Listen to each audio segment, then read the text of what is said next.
Snoring মানে নাক ডাকা। এই ইন্টারেস্টিং বিষয়টা নিয়েই আজ আপনাদের সামনে হাজির হয়েছি। আমি ডাক্তার এমআর হাসান, হোমিও চিকিৎসক। খুব আস্তে বা খুব জোরে জোরেও অনেক সময় বিকট শব্দে নাক ডেকে থাকে আমরা ঘুমানোর সময়। অচেতন ঘুমে গেলে তো আমরা আসলে বুঝতে পারি না।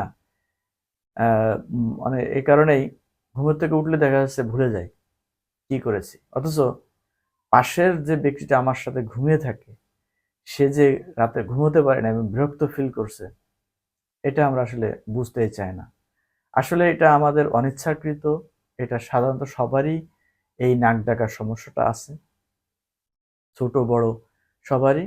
তবে ক্ষেত্র বিশেষ যেটা অতিরিক্ত নাক ডাকা এবং সেটা খুব আওয়াজ করে নাক ডাকা, এটা একটা রোগ বা সমস্যার পর্যায়, যেটা আসলে ওষুধ খাওয়া খুব দরকার।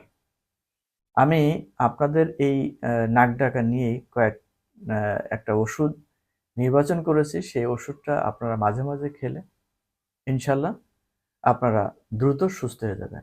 প্রথম এবং শেষ একটাই ওষুধ নির্বাচন করেছি, যেটা যদি আপনারা সেবন করেন ইনশাল্লাহ আপনারা এই নাক ডাকার সমস্যা থেকে মুক্তি পাবেন। আমরা কেন এবং কি কারণে এই নাক ডাকার সমস্যায় পড়ি, কারণগুলো জেনে আসি। প্রথমত, মুখ খোলা রেখে ঘুমানো একটা কারণ। অতিরিক্ত মোটা হওয়া বা ঘাড়ে মেদ জমা একটা কারণ। এছাড়া নাক বন্ধ থাকা, নাকে সর্দি, পলিপাস, অ্যালার্জি এবং চিত হয়ে শোয়ার কারণেও আমরা নাক ডাকি। এটা জটিল কোনো রোগ নয়, কয়েকটি ওষুধের নিয়ম মানলেই এই সমস্যা থেকে আমরা মুক্তি পাব। আমি হোমিও একটা ওষুধ নির্বাচন করছি। ওষুধটার নাম হচ্ছে ওপিয়াম। দর্শক, আপনারা ভালো দোকান এবং ভালো মানের ওষুধ খাবেন।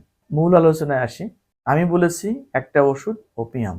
এই ওপিয়াম 200 বা 30 শক্তি। পুরাতন যারা দীর্ঘদিন ধরে নাক ডাকার এই সমস্যা ভুগতেছেন তারা 200 শক্তি বা তার বেশি 1M ওষুধটাও খেতে পারেন। আওয়াজ করে নাক ডাকে, বিকট শব্দ, বিব্রতকর, মানুষ পাশে কেউ ঘুমোতে পারে না, এই ধরনের লোক এই ওপিয়াম ওষুধটা খেতে পারেন।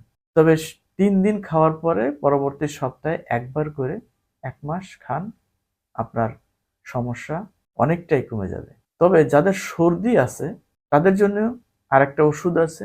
সর্দি, অ্যালার্জি, পলিপাস, নাক বন্ধ হয়ে যায় এবং সর্দি যদি আপনার সুতার মতো কাশি বা আপনার নাক ঝাড়লে সুতার মতো লম্বা হয়, ঘন, তাদের জন্য ক্যালিবাইক্রম কিছুদিন খেলে আপনার সর্দির সমস্যা থাকলে আপনার স্বাভাবিক নাক ডাকা ওষুধটা সেরে যাবে। অবশ্যই মেনে চলুন।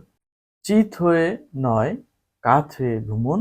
ঘুমানোর ঠিক 2 থেকে 3 ঘন্টা আগে রাতের খাবার খেয়ে ফেলুন।